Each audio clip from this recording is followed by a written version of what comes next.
एक वक्त का किस्सा है। रामपुर गांव में एक सेठ ने बत्तखों का एक फार्म बनाया हुआ था जिसमें बहुत सारी बत्तखें थीं। वो उनके दाना पानी का बहुत ख्याल रखता था और जब जरूरत होती वो उनमें से कुछ बत्तखों को बेच दिया करता था। उसके पास कई मुलाजिम काम करते थे जिनमें से एक मुलाजिम का नाम मीठा था। वो सेठ उसे अपना बहुत वफादार मुलाजिम समझता था। मीठे, मैं बहुत खुश हूँ। बत्तखों का बिजनेस बहुत अच्छा चल रहा है, पैसा भी आ रहा है और मेरा शौक भी पूरा हो रहा है। हाँ मालिक, ये सब मेरी माँ की दुआओं का नतीजा है। मैं रोज अम्मी जान से कहता हूँ कि आप मुसल्ले पर बैठकर मालिक के लिए दुआ करती रहो। देखो मेरी माँ की दुआएं कैसे भाग भाग के लग रही हैं आपके कारोबार को। हाँ मीठे, ये तो बहुत अच्छा काम कर रहा है। चल इसी खुशी में तेरी तनख्वाह में 5,000 रुपए इजाफा किया मैंने। जा मजे कर।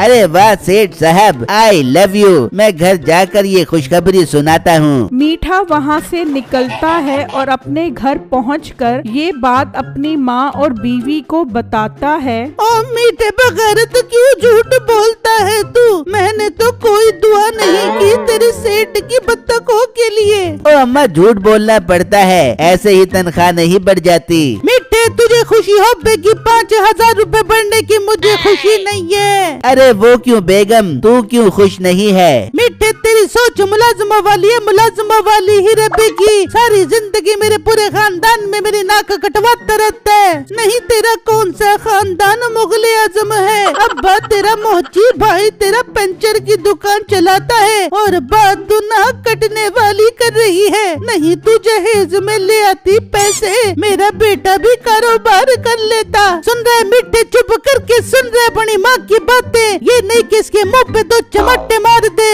मिसड़ा बन के खड़ा मैं जा रही हूँ। ये कहकर नसीबो वहाँ से चली जाती है। अम्मा, तेरे से भी चुप नहीं रहा जाता, हर वक्त उसके पीछे पड़ी रहती है। किसी दिन मैंने तेरी बेइज्जती की तो तुझे लग पता जाएगा। तो कर ले मेरी बेइज्जती। हर कोई मेरी मुंह पर बेइज्जती कर रहा है और मुझे ना महसूस नहीं हो रहा। महसूस तुझे कहा होगा, तू तो आप खुद बहुत बड़ी जासूस है। मैं अपनी बेगम की नाक कटवाने नहीं दूंगा, बल्कि उसे बहुत बड़ा कारोबारी बन के दिखाऊंगा। फिर जब अगला दिन निकलता है तो मीठा अपने काम पर आ जाता है। आजा मीठे, आज खैर से काम पर आने में देर कर दी तूने। बस मालिक, रात सोते हुए थोड़ी देर हो गई, इसीलिए सुबह देर से आँख खुली मेरी। चल ठीक है, मैं जरा एक जरूरी काम से जा रहा हूँ। तू आज यहाँ पर बैठ और मुलाजमों से बत्तखों के दाना पानी का इंतजाम करवा। ठीक है मालिक, आप बेफिक्र होकर जाओ, मैं सारा काम कर लूँगा। फिर सेठ वहाँ से चला जाता है और मीठा सोचने लगता है। जा जा सेठ, अल्लाह करे तेरा काम इतना लंबा हो जाए कि तू कभी वापस ना आए और इन सारी बत्तखों का मैं अकेला मालिक बन जाऊं। वो सोच ही रहा होता है कि उसके पास एक आदमी बत्तख खरीदने आता है। अरे भाई, जरा पिंजड़े से 3 छुछड़ी बत्तखें निकाल दो। आज शाम में मेरे घर मेहमान आ रहे हैं, मैंने उनको खाने में बत्तख खिलानी है। अरे वाह तेरी अय्याशियाँ, लोग दावत में मुर्गी खिलाते हैं और तू बत्तख खिला रहा है। हाँ ना, मेहमान बहुत खास हैं, इसीलिए मैं उनको खाना भी खास खिलाऊंगा। पैसों की फिक्र ना करना, बस माल अच्छा देना। ये सुनते ही मीठा सोचने लगता है, यार आज मौका काफी अच्छा है, मालिक भी नहीं है, क्यों ना आज थोड़ी सी रोजी बनाई जाए। जल्दी करो भाई, मैंने घर जाकर काम भी शुरू करवाना है। अरे मेरे प्यारे भाई, आप क्यों बत्तखे घर ले जाने का कष्ट उठाते हो? मैं हूँ ना, आप मुझे अपने घर का पता बता दो, मैं थोड़ी देर बाद बत्तखे लेकर आपके घर पहुँच जाऊँगा। अरे वाह भाई, ये तो बहुत अच्छी बात है, मैं तुम्हें अभी पैसे दे देता हूँ।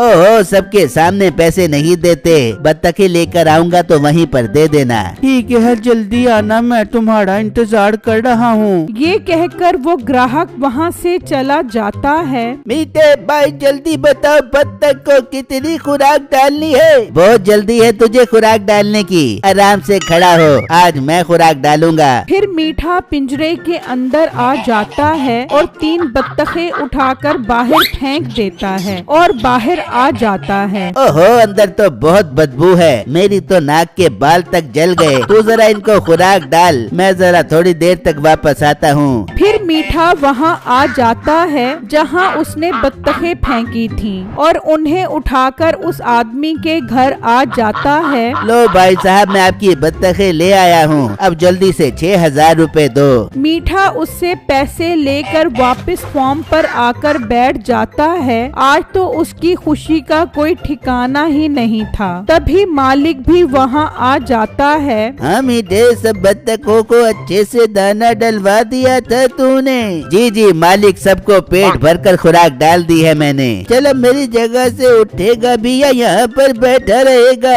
मालिक मालिक, गजब हो गया, ये देखो एक बत्तख ने काले रंग का अंडा दिया है। मीठा ये देखकर हैरान हो जाता है। ये क्या, ये तो बहुत अजीब बात है, ऐसा तो कभी नहीं हुआ कि किसी बत्तख ने काला अंडा दिया हो। लाओ उस बत्तख को मेरे पास लेकर आओ। वो मुलाजिम उस बत्तख को अंदर ले आता है। अच्छा, तो ये है वो बत्तख जिसने काला अंडा दिया है। देखो मालिक देखो, इसने एक और काले रंग का अंडा दे दिया है। हाँ देख रहा हूँ, मैं कोई अंधा नहीं हूँ। मुलाजिम, इस बत्तख को अंदर एक अलग पिंजरे में बंद करो और इसके खाने पीने का अच्छे से इंतजाम करो। ये कोई आम बत्तख नहीं है, यही तो मैं चाहता था। मेरे हाथ कोई खास बत्तख लगे, इस बत्तख को मार्केट में बेचना पड़ेगा, बहुत अच्छे पैसे मिलेंगे मुझे इसके। वो मुलाजिम उस बत्तख को अंदर पिंजरे में बंद कर देता है। मीठा सारी रात यही सोचता रहता है कि कल उस बत्तख को किस तरह बेचा जाए। फिर जब दिन निकलता है तो मीठा फार्म पर आ जाता है और देखता है कि सेठ अभी तक नहीं आया। मीठे, मौका अच्छा है, सेठ के आने से पहले पहले इस बत्तख को ठिकाने लगाना होगा। वो फार्म के अंदर आ जाता है और उस बत्तख को निकालकर उसकी जगह दूसरी बत्तख रख देता है और उसे बाहर फेंक देता है और वहाँ जाकर उस बत्तख को उठाकर उसी के घर पहुँच जाता है। ये देखो भाई साहब, मैं आपके लिए बहुत नायाब किस्म की बत्तख लेकर आया हूँ, आप इसके कमाल सुनोगे तो खुश हो जाओगे।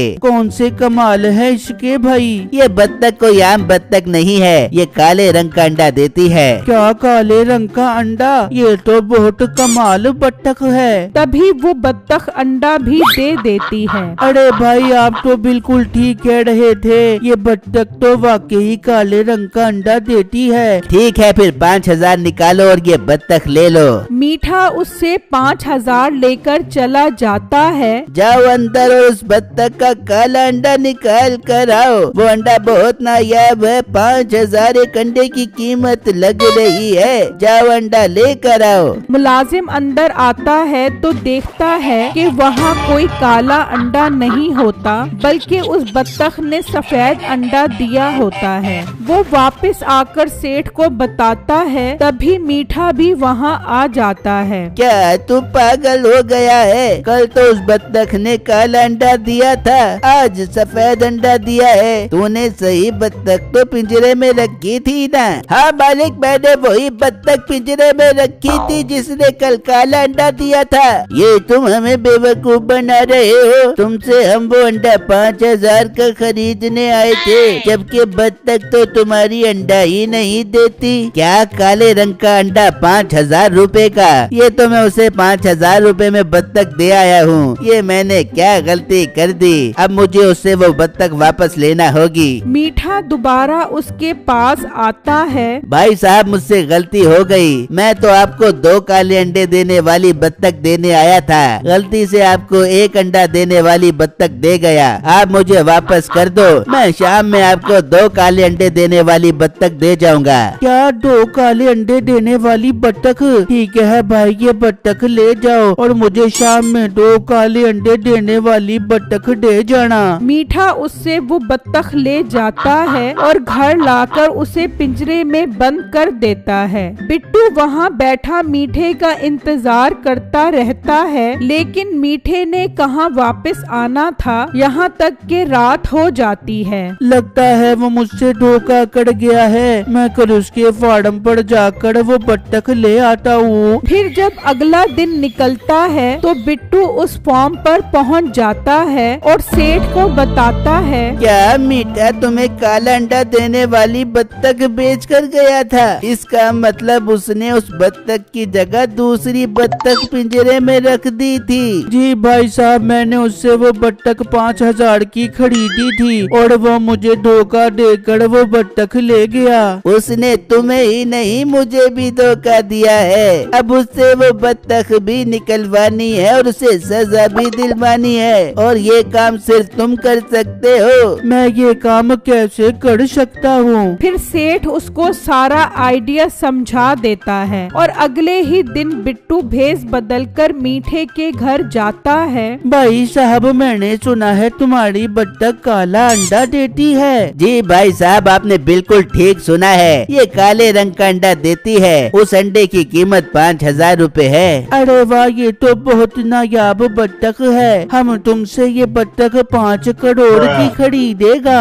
क्या 5 करोड़? लाओ लाओ 5 करोड़ रुपए दो और ये बत्तख ले जाओ। मीठा उससे वो 5 करोड़ का बैग ले लेता है जिसमें सारे नकली नोट होते हैं और बिट्टू बत्तख ले जाता है। ये देख बेगम, मैंने वो बत्तख 5 करोड़ की बेच दी है। अब तू फख्र से पूरे खानदान में जाकर बता हम करोड़पति हो गए हैं। मिठे मेरी जाड़ के टोटे, तू मिठाई लेके आ, मैं पूरे खानदान में मिठाई बंटवा दूंगी। हाँ बेगम, मैं अभी इन पैसों से मिठाई लेकर आता हूँ। फिर मीठा मिठाई लेने जाता है और वहाँ बिट्टू वो बत्तख फार्म पर ले जाता है। सेठ बहुत खुश होता है। वहाँ मीठा जब मिठाई के पैसे देता है। अबे ये क्या, ये तो नकली नोट है। तू मुझे पागल बना रहा है। भाई साहब, ये आप क्या बात कर रहे हो? ये असली नोट है। तेरे असली नोट तो मैं भी निकलवाता हूँ। तू रुक, तुझे थाने में बंद करवाता हूँ। वो आदमी मीठे को जेल में बंद करवा देता है। हाँ, मेरी बत्तख चोरी की थी ना तूने,